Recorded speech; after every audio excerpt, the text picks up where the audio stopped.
Captain Lee Dae-ho stared at the flickering lights on his ship's control panel and sighed. The Soul's Pride was not having a good day. What started as a simple mapping mission in the Outer Rim had turned into a complete disaster when their jump drive decided to throw a tantrum. Status report. Min-Soo, Lee called to his chief engineer, who was currently upside down under the main console with his legs sticking out. Well, Captain, came Ko Min-Soo's muffled voice. Remember how I said I could make the jump drive run 20% more efficiently? Yes, I was wrong. Very wrong. Instead of 20% better, it's now running about 300% better, which is apparently a bad thing. Lieutenant Commander Park So-jin looked up from her navigation station, pushing a strand of black hair from her face. Sir, I have no idea where we are. The star patterns don't match anything in our database. We're either very, very lost, or we've jumped further than any human has ever jumped before. Dr. Yoon Hana, their science officer, was hunched over her scanner readings with the intensity of someone trying to solve the universe's greatest puzzle. Captain, I'm detecting massive energy signatures all around us. Whatever's out there, it's big. As if summoned by her words, the main view screen flickered to life, showing space filled with ships. But these weren't human ships. They were massive, dark vessels that looked like someone had taken a cathedral and decided to make it fly. The ships had flowing curves and sharp edges that seemed to defy both physics and good taste. Incoming. Transmission, announced Park. So Jin, put it through. The screen changed to show an alien, face that looked like someone had mixed a lizard with a very angry octopus. The creature had multiple eyes, skin that shifted between purple and green, and what appeared to be tentacles where a nose should be. Unknown vessel. The alien spoke in a voice that sounded like gravel being mixed in a cement truck. You have entered Imperial space without authorization. You will surrender immediately and prepare to be boarded. Resistance will result in your complete destruction. The bridge fell silent for a moment. Then Park So-jin started to giggle. So-jin, Lee asked, raising an eyebrow. Captain, look at those ships. They're using fusion drives. Fusion! And those weapon signatures, are those actually plasma cannons? She covered her mouth, trying to contain her laughter. It's like meeting people who still think horses are the best way to travel. Ko Min-Soo had extracted himself from under the console and was now looking at his scanner readouts.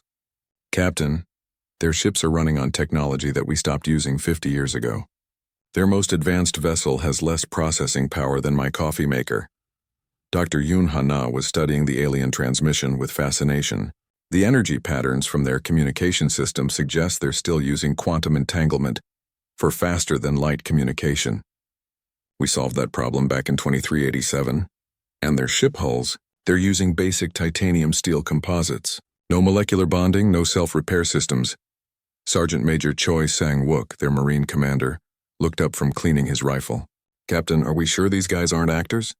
Because this feels like one of those historical recreation things my kids love. The alien on the screen was looking increasingly frustrated. I repeat, surrender immediately or face destruction.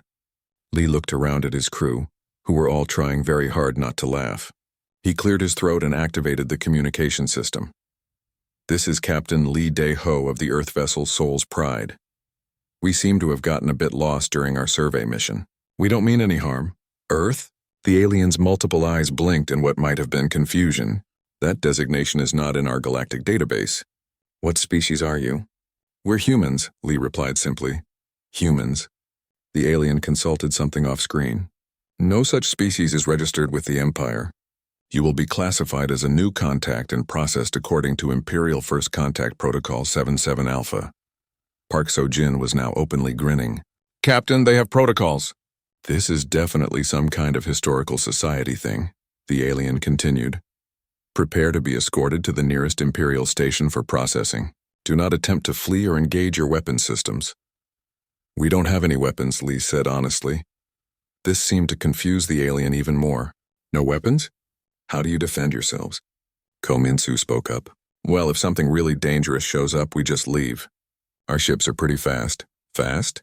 The alien's tentacles twitched. What is your maximum velocity? Oh, about 47 times the speed of light in normal space, Min-Soo said casually. More if we're in a hurry. The silence that followed was so complete that Lee could hear the ship's air recycling system humming in the background. Dr. Yoon Hana, meanwhile, had been running more detailed scans. Captain, I think there might be a misunderstanding here. These ships, this empire they're talking about, I don't think they're human. What do you mean? Lee asked. I mean, they're actually aliens. Real aliens. And based on their technology level, their social organization, and their apparent territorial behavior, I think they might actually be the dominant power in this region of space. Choi Sang-wook looked skeptical. You're saying we accidentally flew into the middle of an alien empire? That's exactly what I'm saying. The alien on the screen had been talking to someone off camera. Now it turned back to them, looking even more confused than before. Human vessel, our sensors indicate your ship contains technology we do not recognize. Explain how a previously unknown species possesses advanced propulsion systems. Lee glanced around at his crew. Park Seo-jin shrugged. Ko Min-soo was grinning like a kid who'd just figured out how to take apart his toys. Dr. Yoon Ha-na looked fascinated. Choi Sang-wook just looked amused. Well, Lee said slowly, we built them. Built them? From what designs? What civilization provided you with this technology? No one provided us with anything, Park Seo-jin said, leaning into the communication pickup. We figured it out ourselves. It's not that hard once you understand quantum mechanics and learn to think in 11 dimensions. The alien stared at them for a long moment. Then it turned away and began what sounded like a very heated conversation with several other aliens off-screen. Ko Min-soo tapped his console. Captain, they're bringing in more ships. Looks like about 50 vessels now, all surrounding us. Are they trying to threaten us? Choi Sang-wook asked. I think they're trying to, Dr. Yoon Ha-na replied. But it's like being threatened by a museum exhibit. Lee made a decision. Let's play along. If this is some kind of cultural exchange or historical society, we don't want to be rude. The alien turned back to them. You will accompany our fleet to Imperial Station Vex 7 for complete evaluation. Any attempt to resist will be met with the full force of the Imperial Navy. Sure, Lee said cheerfully. Lead the way. This should be fun. The emergency session of the Imperial High Council was unlike anything in the Empire's 1,000-year history. Representatives from dozens of species had gathered via holographic communication, their various forms of panic creating a symphony of distress that could be heard even through the translation systems. Emperor Zix Thara, a massive creature that looked like a cross between a jellyfish and a very old tree, presided over the chaos with the weary patience of someone who had ruled for 3 centuries and thought he had seen everything. Order!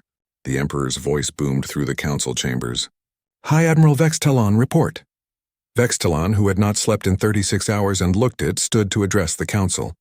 Your Imperial Majesty, we have encountered a species that calls itself human. They appear to be significantly more advanced than our initial assessments indicated. How significantly? Asked Councillor Yithgara, whose species was known for their practical approach to problem-solving. They reconstructed a moon we had just destroyed. In 10 minutes, while apologizing for the mess. The council chamber fell silent. Furthermore, Vextalon continued, they appear to consider our most advanced technology to be what they call charmingly retro. Their casual conversations suggest they have solved every major technological challenge our empire has faced, and several we haven't even imagined yet. Surely you exaggerate, interrupted Councillor Vextalon. No species could be that far ahead of us. They have ships that can travel at 47 times light speed. In normal space, our fastest vessels can barely manage 12 times light speed using hyperspace jumps. Impossible. They use something called smart matter that can become any tool or device they need. Their computers operate on quantum principles we don't understand, and their medical officer casually mentioned that they eliminated death from aging about 50 years ago. Emperor Zixathera's numerous eyes focused on the Admiral. Eliminated death from aging? Yes, Your Majesty. Dr. Yoon Ha-na mentioned it while treating one of our officers who had injured himself trying to understand their technology. She was confused that we still consider aging to be a problem. Meanwhile, back on Imperial Station Vex 7, the humans were having the time of their lives. What had started as a confusing first contact situation had turned into the most interesting cultural exchange any of them had ever experienced. Ko Min-soo was in the station's engineering section, surrounded by a crowd of alien technicians who hung on his every word as he explained basic human engineering principles. See, the problem with your fusion reactors is that you're still thinking in terms of containment. he was saying, sketching diagrams on a holographic display. But if you just let the reaction flow naturally and guide it with shaped magnetic fields, you get about 3 times the efficiency and none of the containment. Stress. The alien engineers looked at each other with expressions that might have been wonder or terror. But that's impossible, one of them said. The plasma would escape containment and destroy the ship. Not if you do it right. Here, let me show you. Kominsu made some adjustments to their reactor's control system. Within minutes, the station's power output had increased by 40%, and the reactor was running more smoothly than it ever had. How? The lead engineer whispered. It's just basic plasma dynamics, Minsu said with a shrug. You guys were making it way more complicated than it needed to be. In the medical bay, Dr. Yoon Hana was having an equally enlightening conversation with the station's chief medical officer, a creature that looked like a walking mushroom with too many arms. Your species suffers from what you call molecular decay syndrome? Hana asked, studying a medical chart that made no sense to her. It is the curse of age, the alien doctor explained sadly. All beings eventually suffer from the breakdown of their cellular structure. It is the universal constant. But that's just cellular damage from free radical accumulation, Hana said, looking puzzled. Haven't you tried telomere restoration therapy? What? Telomere restoration. You know, fixing the cellular replication errors that cause aging. We figured that out back in 2340. Here, let me show you. She pulled out what looked like a simple medical scanner and ran it over the alien doctor's arm. The device hummed quietly for a moment, then beeped. There, she said cheerfully. I've repaired about 20 years' worth of cellular damage in your arm. You should notice improved flexibility and strength within a few hours. The alien doctor stared at his arm in amazement. He could already feel the difference. Lieutenant Commander Park So-jin was in the navigation center, trying to help the station's traffic control officers understand why their current system was so inefficient. You're still calculating jump coordinates manually? She asked, looking at their setup with fascination. That must take hours for each calculation. It takes our best navigators 6 hours to plot a safe hyperspace jump, the traffic control chief said with obvious pride. We have the fastest navigation computer in the Imperial fleet. But why not just let the computer do it automatically? A basic navigation AI should be able to calculate thousands of jump coordinates per second. Artificial intelligence is forbidden by Imperial law. Too dangerous, Park So-jin looked confused. But you're not making real AI. Just expert systems for navigation calculation. It's like a very smart calculator. She pulled out her personal tablet and connected it to their navigation system. Within seconds, it had calculated over 1 million different jump routes through the local star cluster, complete with safety ratings and efficiency comparisons. See? Much faster and no actual intelligence involved. Just very fast math. The alien navigators stared at the display in stunned silence. Sergeant Major Choi Sang-wook had found himself in the station's security office, where he was trying to understand why the aliens seemed so fascinated by his equipment. This is a standard field kit? The security chief asked, examining Choi's gear with obvious interest. Pretty basic stuff, Choi confirmed. Personal shield generator, multi-tool medical kit, emergency rations, communication gear. Nothing fancy. Your multi-tool appears to be capable of cutting through our strongest hull materials. Well, yeah. You never know when you might need to cut through a wall in an emergency. It's just a focused plasma cutter with molecular disruption capability. Molecular disruption? You know, breaks apart the molecular bonds in whatever you're cutting. Makes it easier to get through tough materials. Any good multi-tool has one. The security chief made a note on his pad. Everything the humans considered basic equipment was more advanced than anything in the Imperial arsenal. Back in the council chamber, Emperor Zixathara was trying to process the reports coming in from all over the Empire. Similar human encounters were being reported in dozens of sectors. Apparently, humans had been accidentally showing up all over Imperial space, and everywhere they went, they left local officials completely baffled. Your Majesty, Councillor Threx reported via holographic link, the humans have fixed our station's power grid, improved our life support efficiency by 30%, and their medical officer has apparently cured 3 diseases that have plagued our species for centuries. She says it was just basic medicine and seemed confused that we considered these diseases incurable. What do they want? The Emperor asked. That's the strangest part, Your Majesty. They don't seem to want anything. They apologize for being lost. They're polite about everything and they keep trying to help with whatever problems they notice. It's like they don't understand that they're the most powerful beings we've ever encountered. Emperor Zixthara was quiet for a long moment.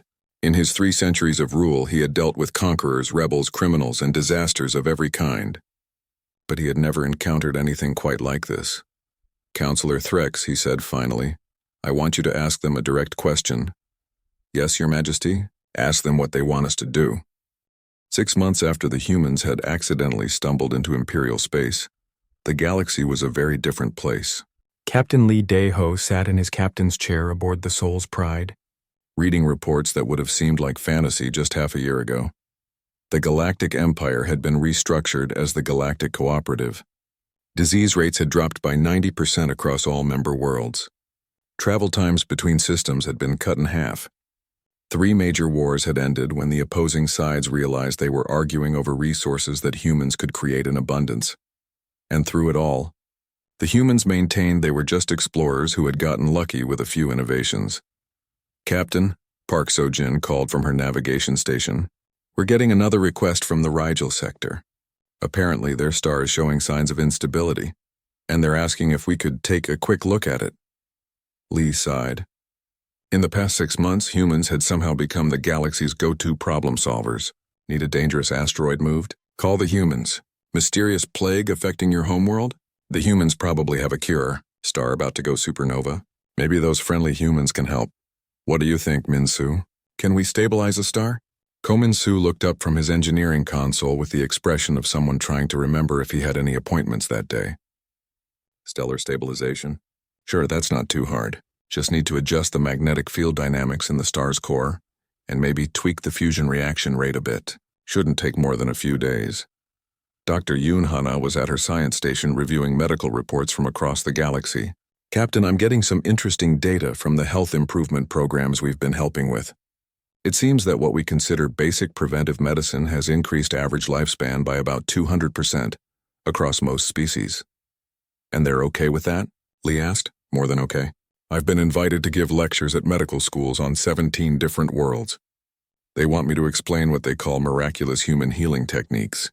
I keep telling them it's just basic biology, but they insist on calling it miraculous." Sergeant Major Choi Sang-wook walked onto the bridge looking slightly bemused. "Captain, I just got off a call with the Imperial. Cooperative Defense Forces. They want me to help design new training programs for their peacekeeping units."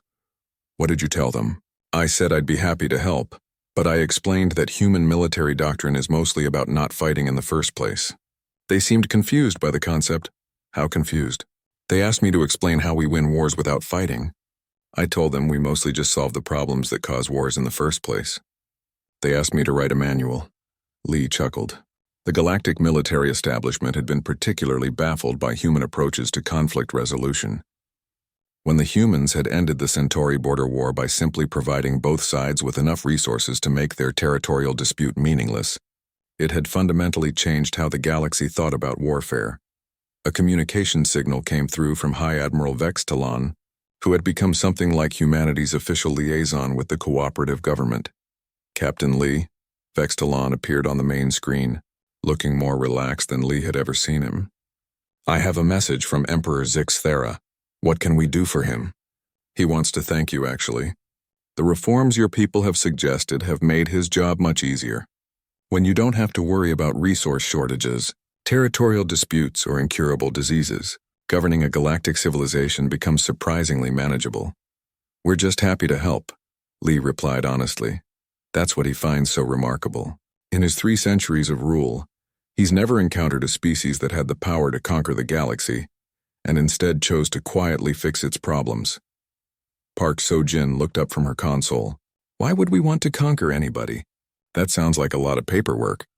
Vex Talon's expression might have been amusement. After 6 months of working with humans, he was starting to understand their psychology. "The Emperor wanted me to ask you something." "What's that?" "Are there more of you coming?" The bridge crew looked at each other. This was the question they'd been expecting for months. "Well," Lee said carefully, "Earth did send out several exploration fleets. We were supposed to map different sections of the galaxy." "How many fleets?" "About 40, I think. We were each assigned different sectors to survey." The silence that followed was profound. Finally, Vextalon spoke. 40 more human fleets are going to accidentally discover other parts of the galaxy. Probably. Though knowing our navigation systems, some of them have probably gotten lost and ended up in completely different galaxies by now. Other galaxies, Vextalon repeated weakly. Ko Min-Su looked thoughtful. You know, I've been wondering about that. We lost contact with the Andromeda survey fleet about 2 years ago. I hope they found somewhere interesting. Dr. Yoon Hana was reviewing her medical databases. Captain, I've been analyzing the biological diversity we've encountered in Imperial cooperative space. It's fascinating, but I keep noticing gaps in the evolutionary patterns. What kind of gaps? Well, there should be more species at higher technological development levels. It's like something has been preventing natural technological advancement. Park So-jin looked up with interest. You think there's a reason why everyone was stuck at roughly the same tech level? Maybe. I mean, it's statistically very unlikely that hundreds of different species would all develop to exactly the same point and then stop. Choi Sang-wook had been quiet during this conversation, but now he spoke up. Captain, I've been talking to military historians from different cooperative worlds. They all have stories about ancient civilizations that were much more advanced than current technology would suggest. Ancient civilizations? Yeah. Ruins and artifacts that suggest there used to be species with technology comparable to ours, but then they all disappeared or regressed to more primitive levels. Lee felt a chill run down his spine. Min-Su, run a deep scan of this system. Look for any artificial structures or energy signatures that don't match current cooperative technology. Ko Min-Su's fingers danced over his console. After a few minutes, he looked up with a frown. Captain, I'm reading some very old artificial structures on the edge of this system. They look like they might have been built by someone with technology similar to ours. How old? About 50,000 years, give or take. The implications hung in the air like a storm cloud. If there had been advanced civilizations in the galaxy before, what had happened to them? And why were humans apparently the first species to rediscover that level of technology? Sir, Park So-jin said quietly. Incoming message from Earth Command. Put it through. The image that appeared on the screen was Admiral Kim Tae-sung, head of Earth's Exploration Command. He looked tired but pleased. Captain Lee, congratulations on your successful first contact mission. We've been monitoring your reports with great interest. Thank you, sir. How are the other survey fleets doing? Interesting you should ask. We've received similar reports from 12 other fleets. They've all made contact with different civilizations, and they're all reporting the same thing. Advanced galactic civilizations with technology that's decades behind ours. Admiral Kim paused, and his expression became more serious. Captain, we need you to continue your mission, but with expanded objectives. We want you to keep helping these people, but we also want you to investigate the history of technological development in the galaxy. Something doesn't add up, and we need to understand what happened to the previous advanced civilizations. Understood, sir. And Captain, keep being friendly neighbors. Whatever's been limiting technological development in the galaxy, it apparently didn't affect us. We might be the key to making sure it doesn't happen again. The transmission ended, leaving the bridge crew in thoughtful silence. So, Park So-jin said eventually, we're not just accidentally helpful explorers anymore. We're galactic archaeologists and protective neighbors. I can live with that, Lee said. Min-Su set course for those ancient structures. Let's see what we can learn. And Captain, Choi Sang-wook added with a grin, maybe we should ask Admiral Vextalon if he wants to come along. I think he's getting used to our definition of just taking a quick look at things. As the Soul's Pride changed course toward the mysterious ancient structures, its crew remained blissfully unaware that they were about to uncover the greatest mystery in galactic history. They were just humans doing what humans did best, helping their friends and trying to understand how things worked. The galaxy, meanwhile, was learning that sometimes the most powerful force in the universe was simple kindness, backed by the casual ability to rearrange matter at the molecular level. High Admiral Vextalon was not having a good day. In fact, he was having possibly the worst day of his long and distinguished career. The creature standing before him looked like a cross between a shark and a very angry bureaucrat, complete with rows of sharp teeth and 3 eyes that could express contempt better than most species could with their entire bodies. These humans, Vextalon said, his voice dripping with disbelief, claim they have no weapons. That is correct, Admiral. Counselor Threx replied, consulting his increasingly thick stack of notes. And yet they casually described technology that could destroy our entire fleet. Also correct. And they think our most advanced warships are, what was the phrase? Charmingly retro? Threx winced. The actual phrase Lieutenant Commander Park used was adorably primitive, but yes, that captures the general sentiment. Standing beside them was Inquisitor Kethvar, a tall, thin alien whose job was to investigate threats to Imperial security. Right now he looked like someone who had spent the night wrestling with cosmic horror and lost.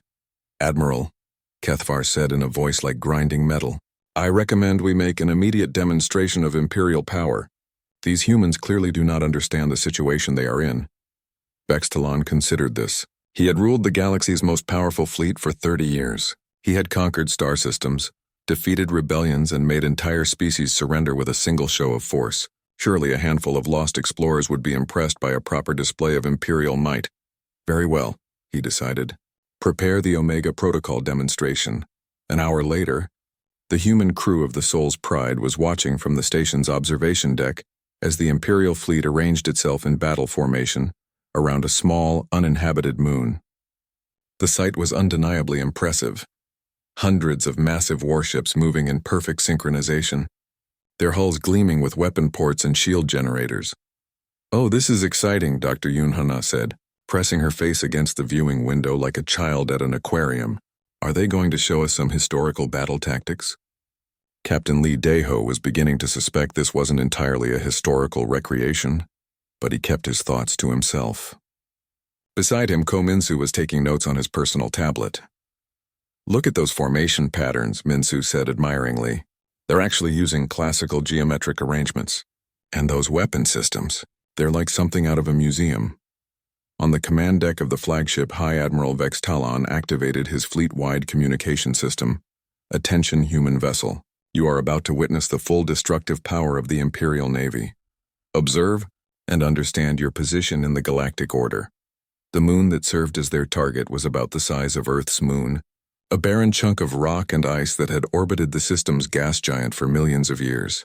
At Vextalon's command, every ship in the fleet opened fire simultaneously. The display was magnificent. Hundreds of plasma cannons fired in perfect sequence, their brilliant beams converging on the moon's surface. Nuclear missiles followed, their warheads detonating in carefully timed chains of explosions. Energy weapons that could crack continents lashed out in coordinated patterns. For 10 full minutes, the Imperial fleet poured enough firepower to level a planet into that small moon. When the light show finally ended, the moon was gone, replaced by a slowly expanding cloud of dust and debris. The silence that followed was profound. Then Park So-jin started clapping. That was wonderful, she said enthusiastically.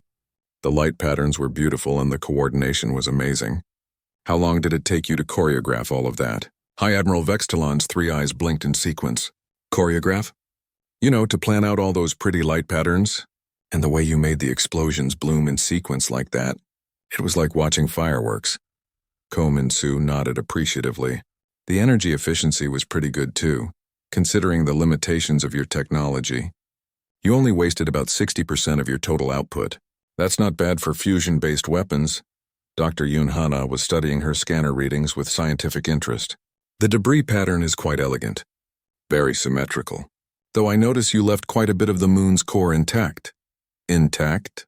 Vextalon managed. Oh yes, see? Hana showed them her readings. There's still about 40% of the original mass floating around in chunks. If you'd wanted to completely destroy it, you would have needed to get the reaction cascade going in the heavy elements. But I suppose that wasn't the point of the demonstration. Sergeant Major Choi Sang-wook, who had been quiet until now, spoke up. That was really impressive, Admiral. How often do you practice maneuvers like that? Practice? Vextalon's voice had gone very quiet. You know, fleet exercises. It must take a lot of coordination to get that many ships working together. Your communication system handled the timing pretty well, though there was about a 2-second lag on the outer vessels. Captain Lee finally decided he needed to step in before his crew completely demoralized the alien fleet commander. Admiral Vextalon, that was a very impressive demonstration of your fleet's capabilities. Thank you for showing us. You are impressed? Vextalon asked uncertainly. Oh, absolutely. It's not often we get to see historical military tactics in action. Very educational, historical. Ko-Min-Soo was still making notes. Captain, would it be rude if I asked to see their technical specifications? I'm really curious about how they solved the plasma containment issues with those cannon designs. What plasma containment issues? Kethvar demanded. Well, you're using magnetic bottles for plasma storage, right? But at those energy levels, the magnetic field has to be incredibly precise to prevent cascade failures. How do you keep the containment stable during rapid-fire sequences? The aliens looked at each other. This was apparently not a question they were prepared to answer. Dr. Yoon Hana had moved to another viewing window and was looking at the debris field with professional interest.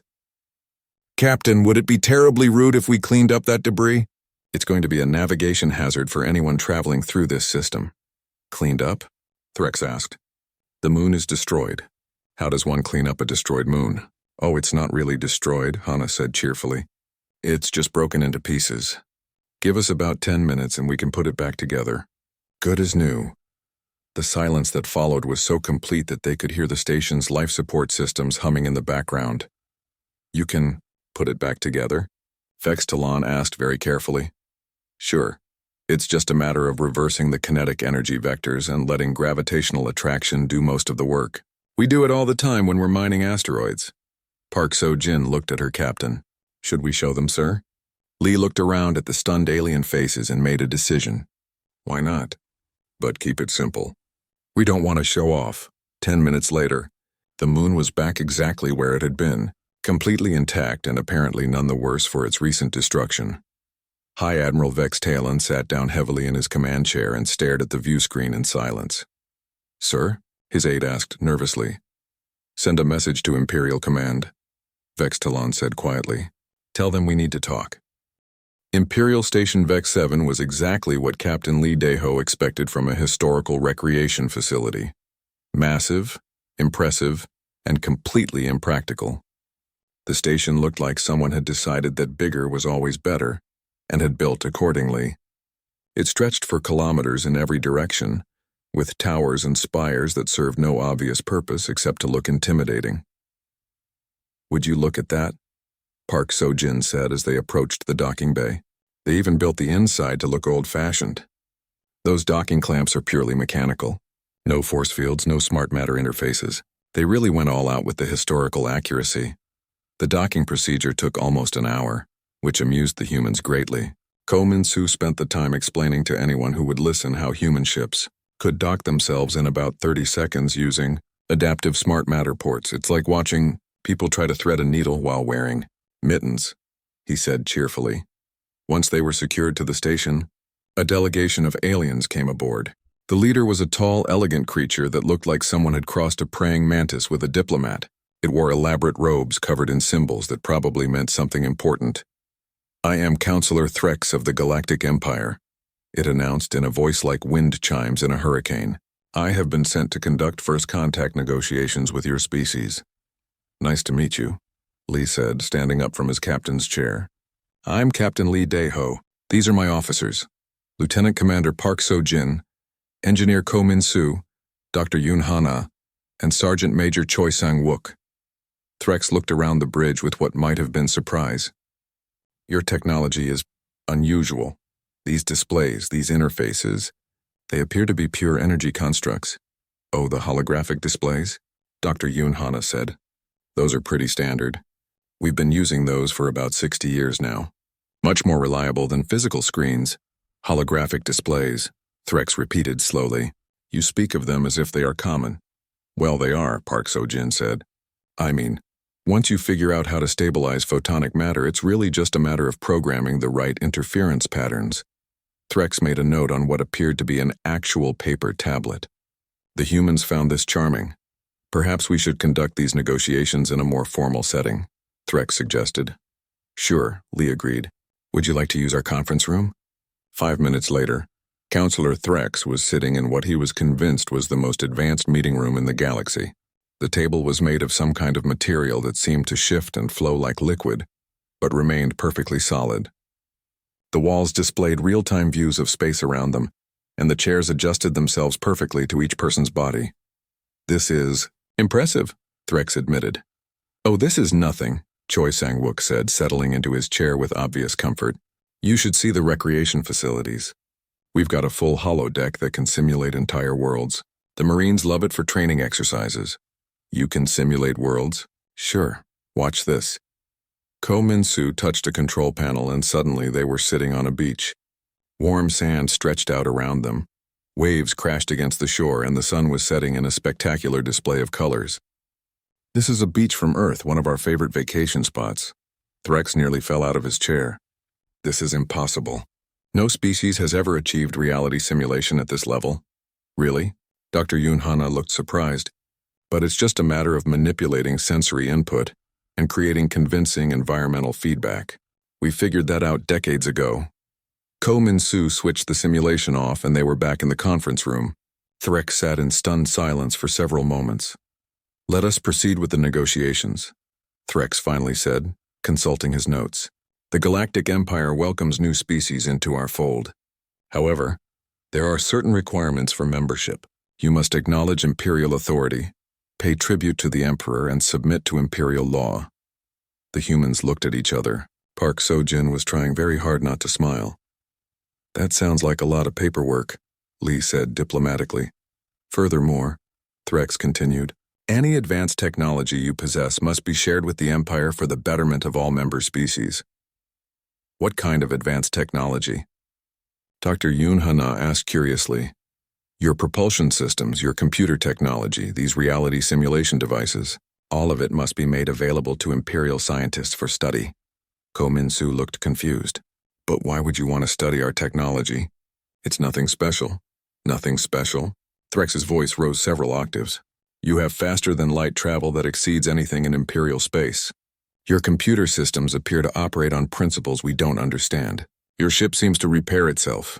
Well, yes, Ko Min-soo said slowly, as if explaining something to a child. The hull has self-repair nanobots, standard safety feature, and the computer is just a basic quantum crystalline matrix. Pretty much every human ship has one. Every human ship? Oh yes. We wouldn't want to fly around in something that couldn't fix itself if it got damaged. Space is dangerous. Threx made more notes, his writing becoming increasingly frantic. Perhaps we should discuss your military capabilities, Threx said. The Empire will need to know how to integrate your defensive systems into our overall strategy. Choi Sang-wook laughed. Military capabilities? We don't really have any. We're explorers, not soldiers. But your ship must have weapon systems. Nope, no weapons at all. Then how do you defend yourselves? Well, Park Seo-jin said thoughtfully, if something dangerous shows up, we just leave. Our ships are fast enough that nothing can really catch us. And if you cannot leave? The humans looked at each other again. This was clearly a question they'd never seriously considered. I guess we'd try to talk to whatever was threatening us, Lee said. Most problems can be solved with good communication. And if that fails? Ko Min-soo shrugged. We'd probably just disable their ships somehow. Nothing permanent, just enough to get away. Disable their ships? How? Oh, that's easy. Just overload their power systems or scramble their navigation computers. Pretty much any ship built with current technology has vulnerabilities you can exploit if you know what you're doing. Current technology? You know, fusion power, plasma weapons, basic shield generators, the stuff everyone uses. Threx was now writing so fast that his stylus was starting to smoke. I think, he said carefully, that there may be some misunderstandings here. The technology you describe as basic or standard is beyond anything the Empire has ever encountered. Dr. Yoon Hana looked genuinely surprised. Really, but you have a galactic empire. You must have had time to develop advanced technology. We have ruled the galaxy for over 1,000 years, Threx said with what might have been pride. Our technology is the most advanced in known space. The humans sat in awkward silence. Finally, Park Seo-jin spoke up. Counselor Threx? I don't want to be rude, but are you sure about that?